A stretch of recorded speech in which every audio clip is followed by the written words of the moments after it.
जय माता जी। श्रावण मास की शुरुआत हो रही है और हिंदुस्तान के अंदर करोड़ों लोग करोड़ों टन गाय का दूध शिवलिंग के ऊपर अभिषेक करेंगे। कुछ लोग जो जागरूक है और प्रकृति की चिंता करते हैं और समाज की व्यवस्था की जो चिंता करते हैं, वो लोग आपको बताएंगे कि शिवलिंग के ऊपर दूध का अभिषेक करने से कितना दूध वेस्ट जाता है और वो दूध से हम कितने गरीब बच्चों को पिला सकते हैं। उनके लिए ये जानकारी लेनी और जानना भी बहुत जरूरी था कि श्रावण मास के अंदर शिवलिंग के ऊपर अभिषेक क्यों किया जाता है और क्या महत्व है। सबसे पहले हिंदुस्तान के अंदर जो आधिपत्य देव है वो भगवान शंकर, शिव, महादेव, वो आधिपत्य देव है सबसे ऊपर। श्रावण मास के अंदर भौगोलिक परिवर्तन भी आता है हिंदुस्तान के अंदर और जिससे मनुष्य के शारीरिक स्वरूप में भी और मानसिक स्वरूप में भी काफी बदलाव आता है और ये जोड़ किया है हमारे ऋषि मुनियों ने और जो विज्ञान के साथ संलग्न है। तो हिंदुस्तान के अंदर जो भी धर्म है वो विज्ञान के साथ कनेक्टेड है, उससे हम इसको जानने का प्रयत्न करेंगे। अभी काफी पिक्चर आई थी जिसमें बताया था कि शिवलिंग के ऊपर शंकर भगवान को जो दूध का अभिषेक होता है वो नाली में जाता है, वो गंदा होता है, वेस्ट होता है, वो दूध से हम प्रयोग कर सकते हैं। अभी जो नए पढ़े लिखे जो बच्चे हैं वो ये बातों में आ जाते हैं, बहाव में आ जाते हैं और वो भी अपने माता पिता से ये प्रश्न पूछते हैं कि हम आज से शिवलिंग को दूध नहीं चढ़ाएंगे, हम ये दूध के पैसे से गरीबों को देंगे। मैं कोई आर्ग्यूमेंट नहीं कर रहा हूं, मैं सिर्फ बता रहा हूं और ये जानना आपके लिए बहुत जरूरी है कि मुझे शुरुआत करनी है हिंदुस्तान से बाहर से। जावा, सुमात्रा, इंडोनेशिया, फिलीपाइंस, ये जो देश थे वो आज से 1000 साल पहले हिंदुस्तान के अंदर थे और कंबोडिया का जो राजा था वो महाभारत के युद्ध में पांडवों की ओर से कुरुक्षेत्र में लड़ने के लिए आया था। और आपको मालूम होगा कि हिंदुस्तान का सबसे बड़ा मंदिर हिंदुस्तान में नहीं है और हिंदुओं का सबसे बड़ा मंदिर है कंबोडिया में और अंकोर वाट करके है। जब जब ये हिंदुस्तान का और हिंदुओं का आधिपत्य रहा था तब तक ये देश के अंदर ज्वालामुखी वॉल्केनो का प्रॉब्लम नहीं था। मगर आपको मालूम होगा कि इंडोनेशिया में सबसे ज्यादा सक्रिय ज्वालामुखी है, फिलीपाइंस में है, सुमात्रा, जावा, अन्य देशों के अंदर भी सक्रिय ज्वालामुखी है जो पिछले 300 साल से ज्यादा सक्रिय हो गए। उससे पहले वो सक्रिय नहीं थे? तो हाँ, उससे पहले वो सक्रिय थे, मगर जब हिंदुस्तान का और हिंदू संस्कृति का आधिपत्य था तो वहां शिव की पूजा होती थी और शिव की पूजा से वहां ज्वालामुखी थे, वो जो सक्रिय ज्वालामुखी थे वो सुसुप्त रहते थे। आपको जान के आश्चर्य होगा कि क्या ये ऐसे हो सकता है? तो ऐसा ही हुआ था। आज काफी वैज्ञानिक और जो इसके साथ जियोलॉजिस्ट है वो कनेक्टेड है, वो ये बता रहे हैं कि अगर यहाँ जो सक्रिय ज्वालामुखी है यानी कि पृथ्वी का जो पेटाड़ है उसके अंदर अग्नि को शांत करना है तो गाय के दूध का अभिषेक करेंगे तो ये जमीन यानी ये भूमि जो सक्रिय है वो शांत होगी। तो हम शिव जी के मंदिर में क्या करते हैं और शिव जी के मंदिर में जो दूध चढ़ाते हैं वो दूध जमीन में ही जाता है और भूमि को शांत करता है। आज हम काफी ऑर्गेनिक खेती कर रहे हैं और ऑर्गेनिक खेती के अंदर हम गाय के दूध से, गाय की छाछ से जो जीवा अमृत बनाते हैं और पंचगव्य अमृत बनाते हैं, वो पानी के साथ हमारे क्रॉप्स के अंदर, पाक के अंदर जो भी हमने जमीन में डाला है उसके साथ हम जाने देते हैं और उससे काफी अच्छा रिजल्ट मिला है। तो रिजल्ट क्यों मिला है कि हमारे संस्कृति के अंदर एक शब्द है गावो विश्वस्य मातरः। गाय सिर्फ उनके बछड़ी की मां नहीं है, गाय मनुष्य की भी मां है, गाय देवों की भी मां है और गाय सूक्ष्म जीवों की भी मां है। हिंदू संस्कृति से आप जब जानेंगे तब आपको आश्चर्य होगा कि ये विज्ञान है और कितना अद्भुत विज्ञान है कि हमारे वहां 3 लोक बोले जाते हैं, आकाश लोक, पाताल लोक और पृथ्वी लोक। आकाश लोक के अंदर देव रहते हैं, पाताल लोक के अंदर दानव रहते हैं और पृथ्वी लोक के अंदर मनुष्य रहते हैं। दानव और देवों का भी झगड़ा होता है तो तकलीफ तो मनुष्य को ही पड़ती है। तो हमारे शास्त्रों के अंदर एक ऐसी चीज बताई है कि पाताल के अंदर जो भी सूक्ष्म जीव रहते हैं, यानी जो दानव रहते हैं, उनको उनका अधिकार अगर दे दिया जाए तो वो पृथ्वी लोक के ऊपर प्रकट नहीं होंगे। तो हम गाय के दूध के माध्यम से उनको पाताल लोक तक ये दूध पहुंचाते रहे हैं और जिसके कारण वो दानव है वो सुसुप्त अवस्था में हो जाता है और संतृप्त हो जाता है। ये तो कहने की बात थी, वार्ता थी, कहानी थी, किंतु आज भी वो सच हो रहा है कि अगर हम गाय के दूध और छाछ से बना जीवामृत अगर हम पृथ्वी के पेटाल में डाल रहे हैं तो पृथ्वी के अंदर जो भी वायरस है, बैक्टीरिया है और जो भी मनुष्य को तकलीफ देने वाले हैं वो ऊपर नहीं आते हैं और नीचे ही रहते हैं, क्योंकि उनको उनका खाना मिल जाता है। हम देखते हैं कि हमारे घर में दीमक, उधई, चींटियां बहुत आती है क्योंकि उनको उनका खाना नहीं मिलता है, इसलिए वो बाहर आती है। मगर पहले के जमाने में गांव के अंदर जो भी मकान थे वो लकड़े के थे, तब उधई की कोई ट्रीटमेंट भी नहीं थी, दीमक की कोई ट्रीटमेंट नहीं थी, तो भी दीमक बाहर नहीं आती थी, क्योंकि हम चींटियों को अपना सुबह का उनका खुराक दे देते थे तो वो लेके संतृप्त हो जाती थी। वैसे सूक्ष्म जीव जो आज हम माइक्रोस्कोप से भी नहीं देखते हैं, वो सूक्ष्म जीव को अगर उनका भाग दिया जाए तो वो पृथ्वी लोक के ऊपर प्रकट नहीं होंगे और पाताल लोक में ही रहेंगे। तो उनके लिए हम क्या किया जाए? तो हम सीधे तो दूध नहीं दे सकते हैं, तो हमारे ऋषि मुनियों ने बताया था कि आप काम करो, सिर्फ 100 ml या 50 ml, बहुत ज्यादा दूध नहीं लेना है, शिवलिंग के ऊपर अभिषेक करो। वो शिवलिंग के ऊपर अभिषेक हुआ दूध गौमुख से पाताल में जाएगा और पृथ्वी को शांत करेगा।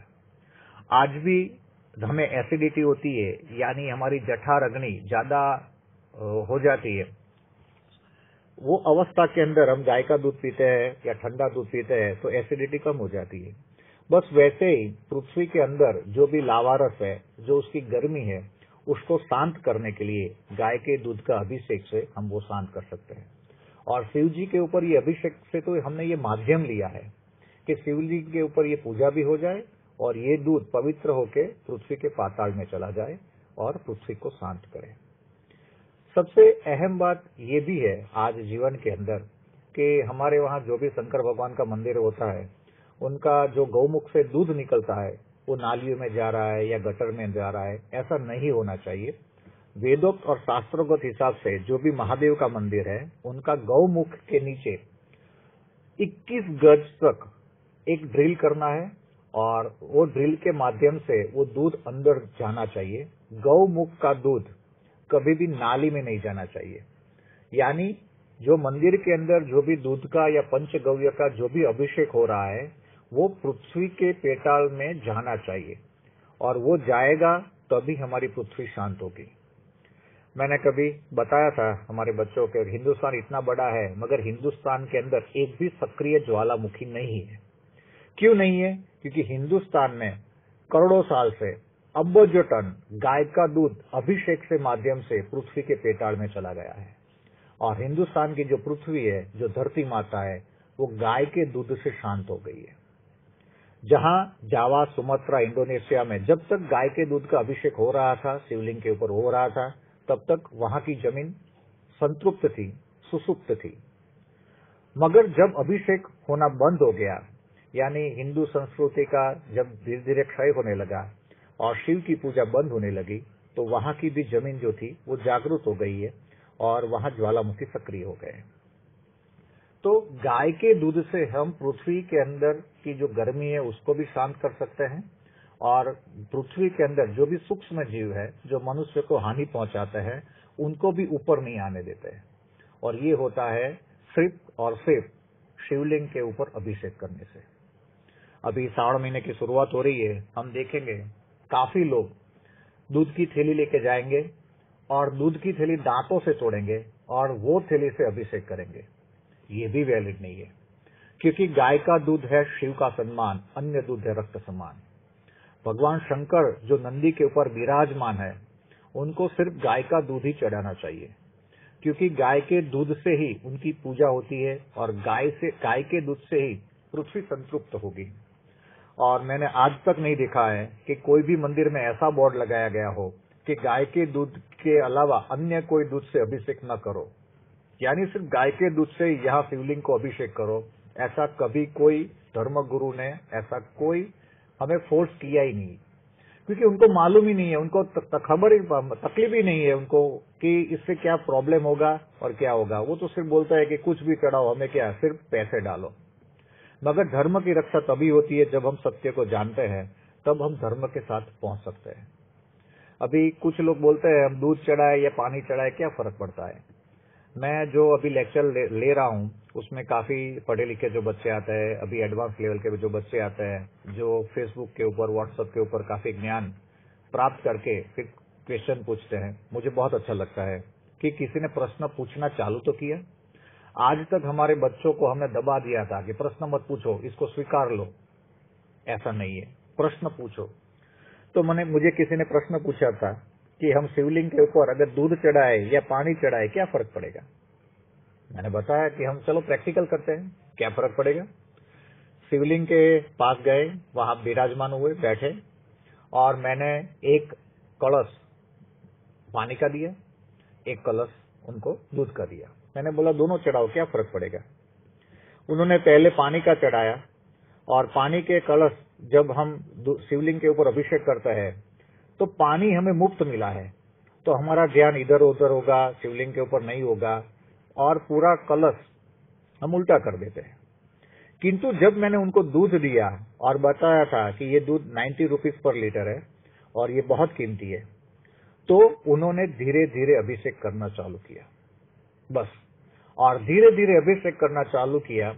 जो पानी का कलश सिर्फ 2 सेकंड में खाली हो गया था, और इसको खत्म होने में 20 सेकंड लगे, 30 सेकंड लगे, आधी मिनट लगी। क्यों? क्योंकि दूध महंगा था। बस हमारे ऋषि मुनि और शास्त्र यही बताते हैं कि जब आप गाय का दूध लेके शिवलिंग के ऊपर अभिषेक करते हो तो आप धीरे धीरे चढ़ाओगे, और आपका पूरा कंसंट्रेशन शिवलिंग के टोच के ऊपर होगा। दूध आपने महंगा लिया है, आप धीरे धीरे चढ़ाएंगे, और ये जो परंपरा है उसको बोलते हैं ध्यान। और ये ध्यान अवस्था प्राप्त करने के लिए हमें धीरे धीरे दूध चढ़ाना है। काफी जगह पे हम देखते हैं कि बाल्दी बाल्दी लेके दूध चढ़ाते हैं, ये भी कोई धर्म नहीं है। हमारे शास्त्र में बोला है कि अति भला न बोलना, अति भला न चुप, अति भला न बरसना, अति भली न धूप। तो हर एक की एक मात्रा होती है। गाय का घी हमारे लिए पौष्टिक है, मगर उसकी भी मात्रा है कि 1 तोलो खाना चाहिए, ज्यादा नहीं खाना चाहिए। वैसे ही कुछ भी जो होती है वो उसकी मात्रा के अंदर उसको हमें स्वीकारना है।